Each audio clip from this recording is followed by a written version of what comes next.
So here we are, kiddies, mid-November already, and we're still desperately clawing our way towards the long-awaited death of 2020. Because let's face it, this year has been about as much fun as an all-day Mrs. Brown's Boys marathon, with you strapped into one of those bloody Clockwork Orange chairs. And believe me, you try screaming for 24 hours straight, your voice gives out after about an hour and a half, 2 hours. And it's probably best if you don't ask me how I know that. But yes, thank the baby Jesus, 2020 will soon be confined to the history books, where it will forever fester with the dishonourable title of ***iest year of the 21st century. Remember how we all thought that 2016 was a massive bag of shit? What naive, simple children we were. But before 2020 forever buggers right off out of it, we've still got a few more bits to survive, one of which being, of course, the frantic rage fest that is Black Friday, which is kicking off right about now. And yes, of course, Black Friday is just basically a means for retailers to clear all the worthless tat from their storage space just in time for all the Christmas crap to get dumped in there instead. But there's always a couple of decent deals to actually draw people in that are worth noting. So this week we're going to quickly run through some of the best early deals that really caught my eye that should hopefully still be going on once this video actually goes live. And then, of course, we'll run through all the usual tech news shenanigans and then plunge face first into the rancid swamps that are last week's viewer comments. And why am I wasting time banging on about what's going to happen in the show? Why don't we just do the show? So shut up, present me, and future me, jingle. Tech Spurt Weekly. Okay, so one of the best early Black Friday deals that caught my eye this week was Sony's Xperia 5 Mark II. Bear in mind, that's a very recent smartphone, only came out a couple of months ago. And if you didn't see last week's show, I rated it as one of my top smartphones of the year. It's not particularly cheap at 800 quid, but it's just had £200 knocked off it from the likes of Amazon.co.uk. So you can now grab it for just 600 quid, which is bargainous. So if you've got 600 quid spare and you want a smartphone that's reasonably compact and perfect for your media shenanigans, gaming, camera tech, all that good stuff, definitely don't even think about it, just go buy.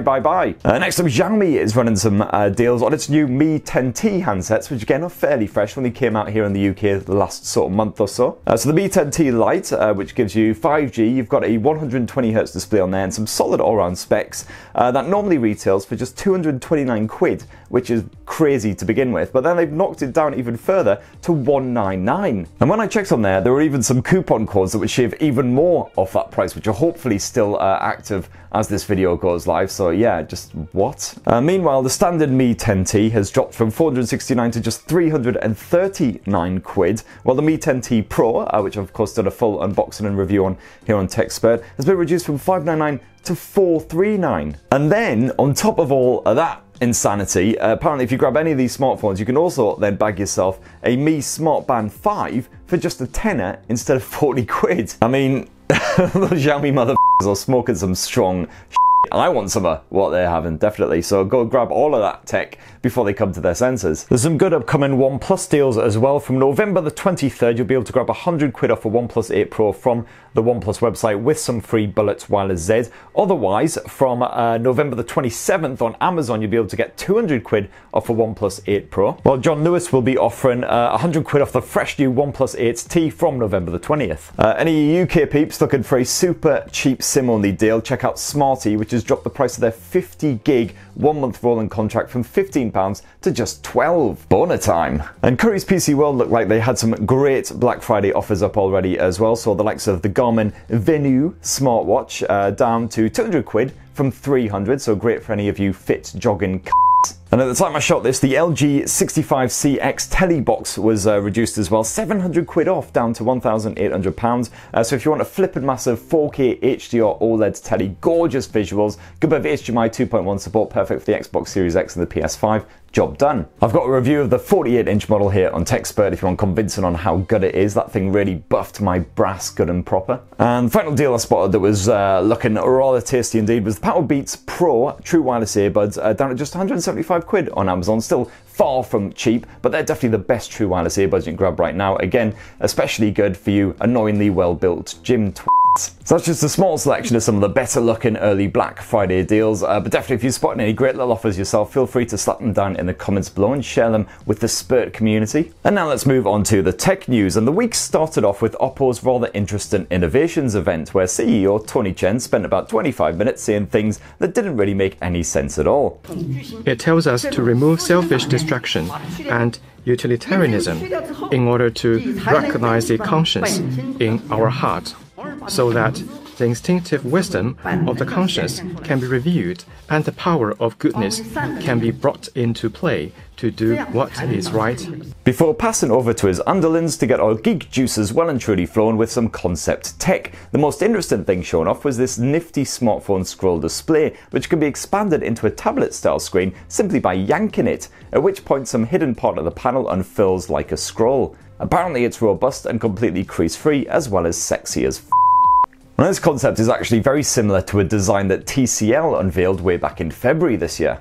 Remember February? Glory days where you could still mingle with other human beings and go to the pub and run naked through your local Sainsbury's and see how long you could windmill in the vegetable aisle before the security guards finally tackled you and dragged you away. Oh no, wait. No, not that last one. They really didn't like it when you did that. But compared with foldable phones from the likes of Samsung, Oppo's pull-out design makes much more sense to me. You don't need to carry around a brick-like handset full time, but you can still get a large screen for multitasking when you need it. But of course, just like those bendy, foldy phone things, if one of these scroll-like display smartphones ever actually make it to market, you can bet your bum it's going to be pretty bloody expensive. So you might as well start rounding up all the local orphans to harvest their organs right now if you fancy one. The next big tech event of the week happened just yesterday when Realme launched yet another budget-friendly smartphone, namely this wee bugger here, the Realme 7 5G. It's essentially a souped-up version of the original vanilla Realme 7, except now that 90Hz IPS display has been boosted to 120Hz, and it's got a MediaTek Dimensity 800U chipset stuffed inside there instead, which has built-in 5G support. Besides that, it's pretty much the same hardware as the original Realme 7, so you don't get that delicious OLED panel of the Realme 7 Pro, unfortunately, or that upgraded camera tech. But if you're interested in the Realme 7 5G, definitely go check out my unboxing right here on the TechSpurt channel, and you can also see my full review, hopefully tomorrow, if I manage to get it done in time. And as we all know, kiddies, that will very much depend on at which point Uncle Spurt starts smashing back the bourbons. And also, everyone who watched last week's show, and by the way, thank you very much, you mad bastards, for joining me for yet another one. I don't know what's wrong with your heads, but I love it. But remember that we were talking about Huawei potentially selling its Honor business in just a few days' time, and sure enough, it looks like that sale is indeed going ahead, so it looks like Honor will be splitting off from Huawei entirely. And that, of course, will free Honor from all of those US imposed restrictions, so as long as no fresh restrictions are placed on Honor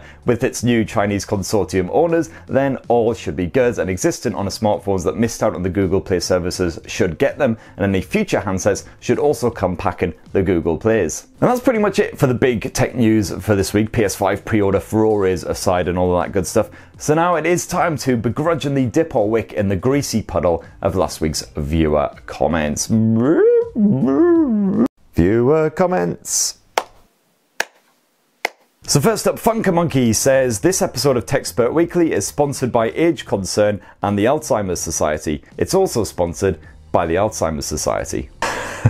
Okay, fair play. But alright, okay, enough of the old jokes, please. I get enough of this shit at home. He also says, people that play Dark Souls have never felt the pain of playing Manic Miner with a rubber keyboard. Oh my god, yes. That wasn't a long game, but it was bastard difficult. I think it took me about 7 or 8 months of non-stop playing to finally see that end game screen, and boy was that worth it.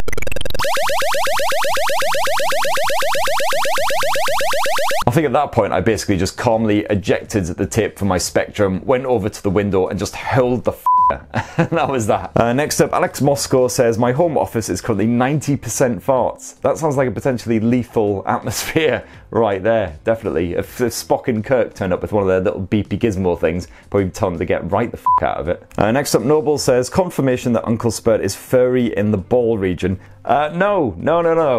What I said was, I do not condone shaving in that general area, because it's a little bit. So look, just roll the clip from last week. And I don't know how the rest of my gentlemen viewers feel on the subject, but I've certainly never had a deep desire to have absolutely smooth porn star nads. You know, by all means, keep it trimmed down there. It doesn't need to be like bloody Hampstead Heath or anything, but shaving, I don't know, that seems a bit, See, I'm going for a happy medium here. I don't need a scrot that's completely bald like a freshly plucked turkey, but neither do I want my nads to look like Mr.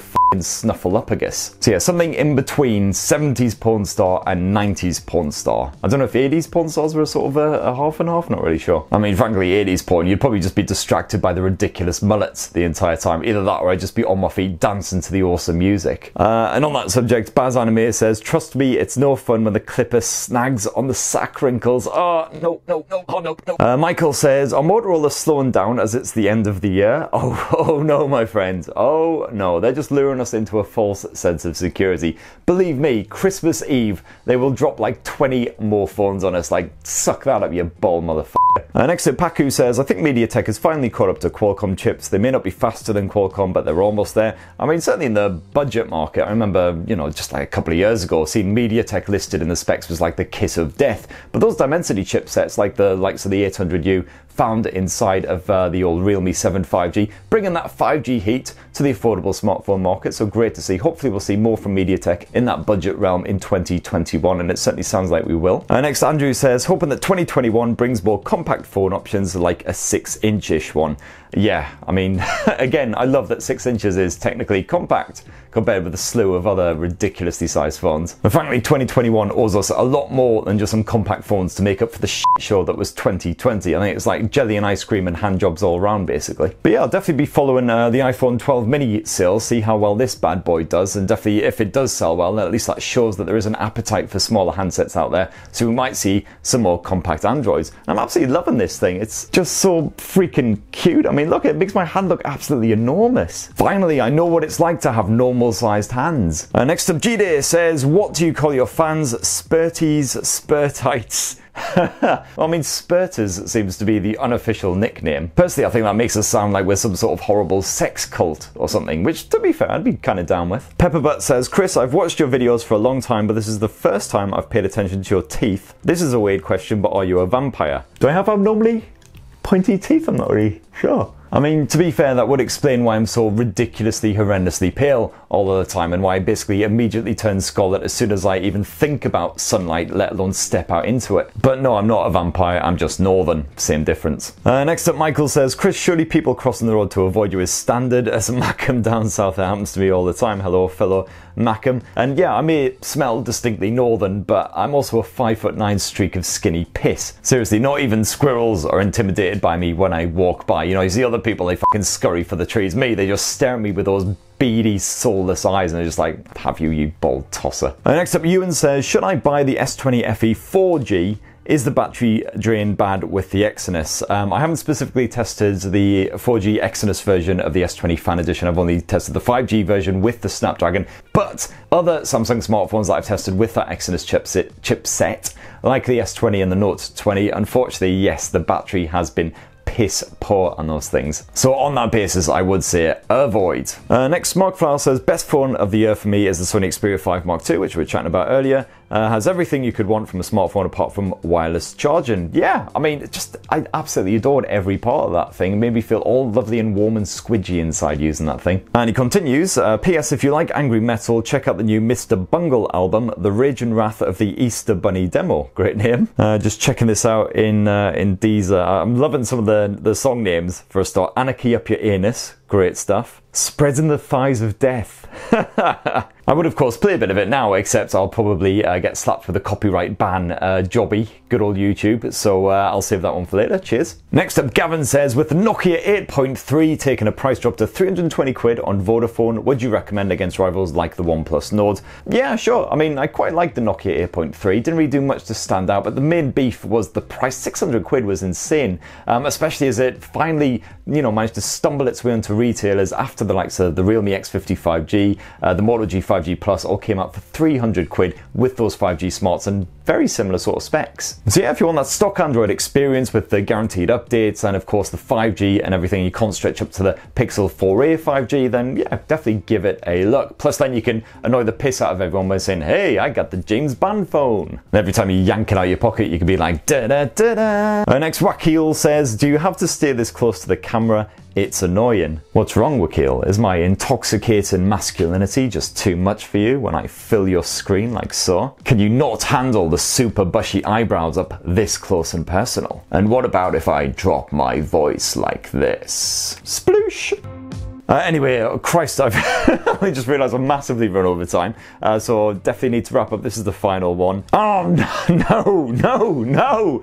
Oh, God damn, I was hoping we would get through just one episode where I didn't have to do this goddamn friggin' bit. But no, of course, the final comment, just for all the which crap celebrity do I look like this week? So Cole, thanks Cole, says, I'm believing you are looking like a world famous homosexualist Pineapple Louie. I mean, I don't even know where to start with that. I'm not very good when it comes to celebrities, but I've certainly never heard of Pineapple Louis before. But let's do a Google's on the lads. Oh, hang on. Is this just Louis Spence again? I've typed in Pineapple Louis and it's just come up with a shitload of Louis Spence, who, yes, I acknowledge I do look an awful lot like Louis bloody Spence. Ah, I see. Okay, so he did a TV show called The Pineapple Dance Studios, apparently, hence Pineapple Louis. Right, he hasn't done anything dodgy with a pineapple, presumably. Hopefully. That seems like a nice guy, Louis Spence. I think I've already bored you guys with this story. I bumped into him at an EE event once. We were both at the buffet table shoveling sausage rolls and stuff into our face. Turned around and it's like, oh shit, somebody's put a mirror here. Oh no, it's just another haggard looking bald guy. Anyway, thank you very much for everyone who left a comment last week. Sorry we ended on such a weird note. Not that the rest of the show was any less bizarre. Apologies if I didn't get to your comment this week. Please do slap your comments, your thoughts, your views, your questions, whatever you fancy down below, and of course those Black Friday deals if you spot any good ones as well. Let's have a quick scan to the week ahead, and next week on Tuesday it's a big Poco launch. The Poco M3 is launching around lunchtime here in Blighty, so you can expect a super affordable smartphone packing some pretty decent specs there. I'm hoping to bring you some coverage of that. According to the teaser post that Xiaomi shared earlier this week, it will offer more than you expect. So hopefully, ice cream, jelly and handjobs. And also next week I'm hoping to bring you a full review of the iPhone 12 mini, as well as some Xbox Series X shenanigans as well. Hopefully my full 1 month review of that bad boy will be going live. And if you're not thoroughly sick to death of the sound of my voice by the end of the week, then join me, please do, on Friday lunchtime for another Tech Spurt Weekly. So thanks again for joining me. Please do poke, subscribe, ding that notifications bell if you haven't already, and have yourselves a lovely bloody weekend. Cheers everyone, love you!